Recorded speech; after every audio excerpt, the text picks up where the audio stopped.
জেলা bus stand দখলকে কেন্দ্র করে বাস শ্রমিক ও সিএনজি চালিত অটোরিকশা চালকদের মধ্যে দফায় দফায় সংঘর্ষ চলছে। একে অপরের উপর ধারালো অস্ত্র ও ইট পাটকেল নিক্ষেপ ও ধাওয়া পাল্টা ধাওয়ায় পুরো এলাকা রণক্ষেত্রে পরিণত হয়েছে। মঙ্গলবার ২৮ জানুয়ারি রাত ৮টা থেকে প্রায় ২.৫ ঘণ্টা ব্যাপী চলা সংঘর্ষে রাত ১০টা পর্যন্ত সাংবাদিক সহ অন্তত ১৫ জন আহত হওয়ার খবর পাওয়া গেছে। এদিকে এ ঘটনায় জেলার অভ্যন্তরীণ সব রুটে যান চলাচল বন্ধ রয়েছে। প্রত্যক্ষদর্শীর সূত্রে জানা যায়, বিক্ষুব্ধ শ্রমিকরা কয়েকটি বাস এবং অটোরিকশায় আগুন জ্বালিয়ে দেয়।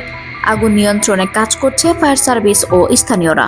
২.৫ ঘণ্টা ব্যাপী সংঘর্ষ চলা এ সংঘর্ষে ভোলা জেলা সদর মডেল থানার অফিসার্স ইনচার্জ আবু শাহাদাত মোহাম্মদ হাসনাইন পারভেজ জানান, দুপক্ষের মধ্যে গতকাল রাতে ভয়াবহ সংঘর্ষ হয়েছে। আজ সকালেও ধাওয়া পাল্টা ধাওয়ার ঘটনা ঘটেছে। আইনশৃঙ্খলা রক্ষাকারী বাহিনী ঘটনাস্থলে গিয়ে প্রথমে পরিস্থিতি নিয়ন্ত্রণে আনতে ব্যর্থ হয়। পরে নৌবাহিনী, কোস্টগার্ড, র্যাব, পুলিশের সমন্বয়ে পরিস্থিতি নিয়ন্ত্রণে আসে। এ ঘটনায় আইনানুগ ব্যবস্থা নেওয়া হবে। এখন পর্যন্ত কাউকে আটক করা হয়নি। এদিকে আজ সকাল থেকে পুনরায় ধাওয়া পাল্টা ধাওয়ার ঘটনা ঘটেছে। এই মুহূর্তে পরিস্থিতি থমথমে রয়েছে।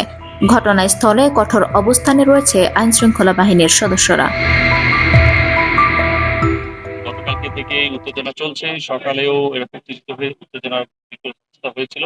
তো আমরা আমাদের থানার পুলিশ এবং যৌথ বাহিনীর সহায়তায় উভয়ে আমরা এই উত্তেজনা পরিস্থিতি নিয়ন্ত্রণে এনেছি। এখন পরিস্থিতি স্বাভাবিক আছে।